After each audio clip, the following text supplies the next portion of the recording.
A nona praga do Egito, as trevas sobre a terra. O Egito, outrora terra de ouro e esplendor, já não era o mesmo. As pragas haviam deixado um rastro de destruição. O Nilo, que outrora fora fonte de vida, fora maculado. A terra, que dava alimento abundante, agora estava estéril. Os animais haviam morrido, e os gafanhotos haviam devorado o que restara. Ainda assim, o coração do faraó Ramsés permanecia de pedra. No meio dessa devastação, Moisés e Arão mais uma vez se apresentaram diante do faraó.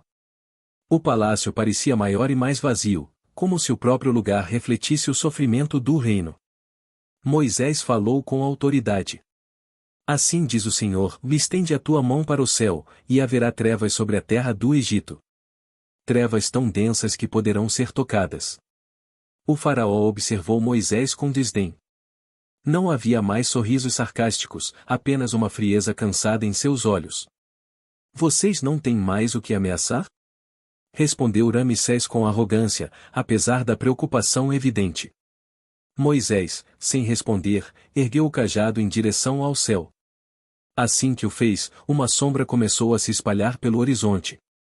Não era o anoitecer comum, nem nuvens anunciando tempestades. Era algo muito pior.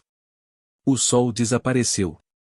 A luz, que sempre fora símbolo da divindade no Egito, foi arrancada como se o próprio Deus dos Hebreus tivesse coberto o céu com suas mãos.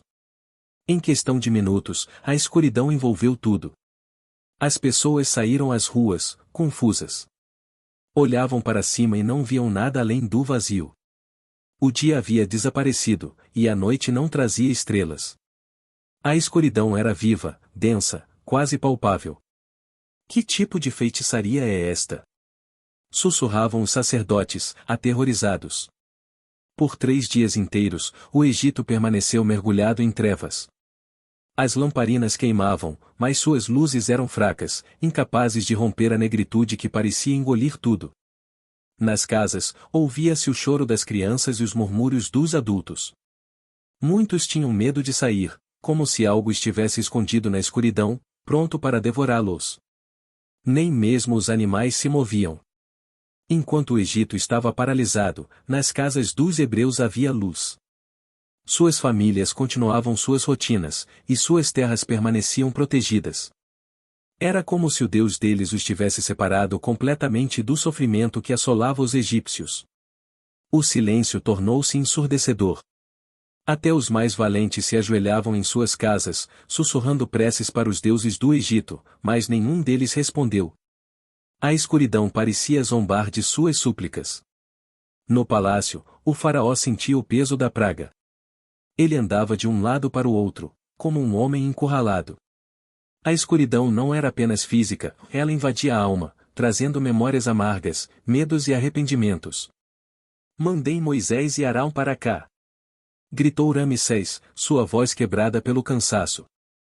Os servos correram, tropeçando no escuro, até trazerem os 2 homens diante dele.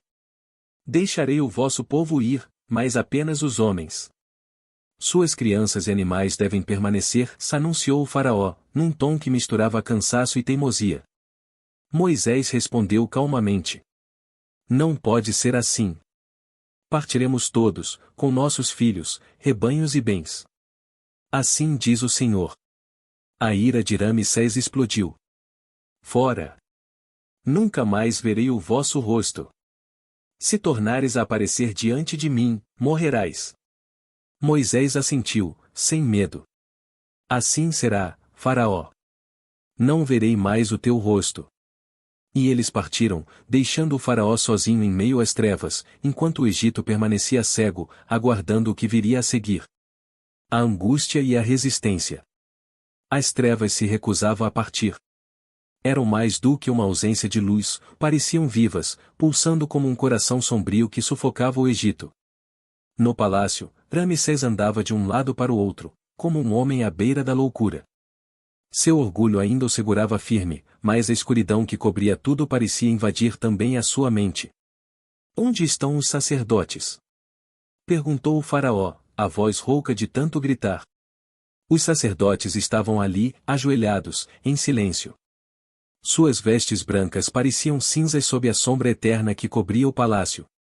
Haviam feito sacrifícios, orado a Ra, a Osíris e a Ísis, mas nada havia mudado. Pela primeira vez, sentiam que seus deuses estavam calados. Majestade, sussurrou um dos conselheiros, o povo está à beira da loucura. Crianças choram, homens rezam, e mulheres desfalecem. Não podemos mais viver assim. Deixe os hebreus partirem. Ramsés se virou, os olhos faiscando, mesmo no escuro. Nunca. Vocês todos duvidam da minha autoridade? Duvidam do poder do Egito? Não cederei. Do lado de fora do palácio, o desespero havia tomado conta do povo. Muitos não saíam de suas camas há dias. Outros gritavam no escuro, como se perseguidos por sombras invisíveis. As fogueiras queimavam fracas, incapazes de iluminar as ruas. Alguns tentaram acender tochas e lamparinas, mas a luz era como uma chama moribunda, incapaz de se manter viva por muito tempo. Nos campos devastados, os agricultores sentavam-se, olhando para o nada. Antes das trevas, seus rebanhos haviam morrido. Depois, os gafanhotos haviam levado tudo o que restava. Agora, a própria luz lhes fora arrancada. A terra do Egito, outrora chamada de a joia do Nilo, não passava de uma sombra do que fora. Enquanto os egípcios se lamentavam, o povo hebreu permanecia sob a proteção do Senhor. Suas casas brilhavam com a luz das lamparinas. Em Gósen, onde habitavam, havia paz. Crianças brincavam, mulheres cozinhavam, e homens oravam com gratidão. A distinção entre os dois povos nunca fora tão clara. Enquanto um vivia no escuro, o outro permanecia envolto na luz divina. No terceiro dia, a situação tornou-se insuportável. Majestade! Imploraram os conselheiros, caindo de joelhos diante de Ramsés. Se não deixar o povo hebreu partir, o Egito perecerá por completo. Ouça-nos, ó grande faraó! Ramsés hesitou. Sua respiração era pesada, o rosto tomado por sombras. Ele sabia que havia perdido. O Egito estava fraco, humilhado e quebrado. Mas admitir a derrota era algo que seu orgulho não permitia. Chamem Moisés e Arão, murmurou ele, finalmente. Quando os dois irmãos se apresentaram diante dele, a escuridão no palácio parecia ainda mais densa.